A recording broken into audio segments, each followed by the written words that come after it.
Environment, वातावरण हम सभी की जिम्मेदारी है। हम सभी को बहुत अवेयर रहना है कि हम किस तरह से अपना योगदान दे सकते हैं।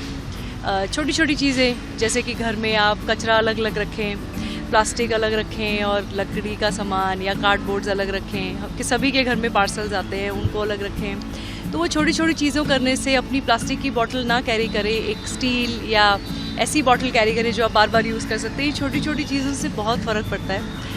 और बिजली बचाएं, और जहाँ पर भी हैं आप सब मिल के पेट्रोल बचाएं, बिजली बचाएं। सबको थोड़ा थोड़ा करना पड़ेगा उसके लिए। तो मुझे बहुत अच्छा लग रहा है कि मैं पिछले साल भी इस कॉज का हिस्सा थी आसिफ भामला जी और सहर के साथ, और इस बार फिर से मैं भामला फाउंडेशन के साथ जुड़ी हूँ। मैं बहुत पहले भी प्लास्टिक के लिए जब कॉज हुआ था तब से मैं इनके साथ जुड़ी हुई हूँ 2014 से, और मुझे बहुत बहुत गर्व महसूस होता है कि ये हर साल इतने जोश में इतने सेलिब्रेट करते हैं हम एनवायरनमेंट डे। और हम सभी को हमारी भूमि, हमारे एनवायरनमेंट, हमारी मिट्टी को ध्यान रखना है। मैम, हीट वेव चल रही है, बहुत गर्मी पड़ी। रिसेंटली शाहरुख खान को भी डिहाइड्रेशन हो गया था, सो उस पर क्या बोलना चाहोगे? कितना डिफिकल्ट होता है इस वेदर में शूट करना? इस वेदर में शूट करना तो छोड़िए, आप बाहर खड़े रहना। आप सभी यहाँ खड़े हैं, इंटरव्यू ले रहे हैं, मैं इंटरव्यू दे रही हूँ और हम सब पसीने में हैं। बहुत ऐसी गर्मी है कि हम सभी, ऐसा लग रहा है कि भाग जाएं घर और पंखे और एसी के नीचे बैठें। सो सभी ध्यान रखें। मैं तो सबको बोल रही हूँ अपनी बॉटल प्लीज़ आप लोग सब कैरी करें, और stay hydrated, stay lots of मतलब ड्रिंक कोकोनट वाटर या ORS का घोल पीते रहिए। I think that's the only way to fight this heat. Ma'am, मैं आपसे जानना चाहूँगा, इस एनवायरनमेंट डे पर अगर कोई एक चीज़ ऐसी परिवर्तन करनी हो तो ऐसी कौन सी चीज़ है जिससे हम परिवर्तन करें तो हमारा एनवायरनमेंट और हो जाएगा? मुझे लगता है ये छोटी सी चीज़ें जो मैं करती हूँ, हर बर्थडे पे घर में जिसका भी बर्थडे हो हम लोग एक ट्री प्लांट करते हैं।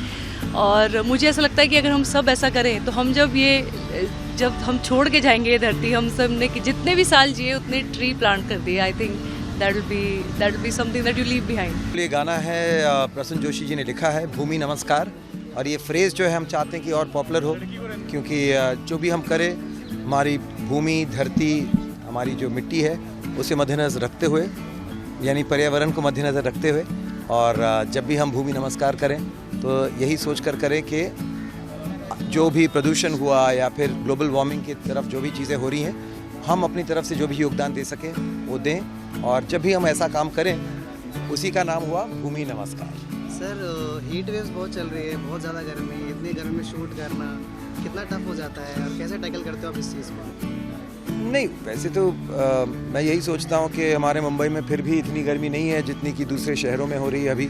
और वो सोच के थोड़ा सा दिलासा भी लेते हैं कि यहाँ ह्यूमिडिटी है लेकिन हीट उतनी नहीं है। और साथ साथ हाँ बिल्कुल खुद को हाइड्रेट करना ज़रूरी है। मैं तो उस तरह का एक्टर या फिर रेगुलर ऐसा होता नहीं है, लेकिन जब माइंड को कूल रखना है, मन को शांत रखें, मनस्थिति को शांत रखें, परिस्थिति चाहे जैसा भी हो। बच्चन साहब से सीखा।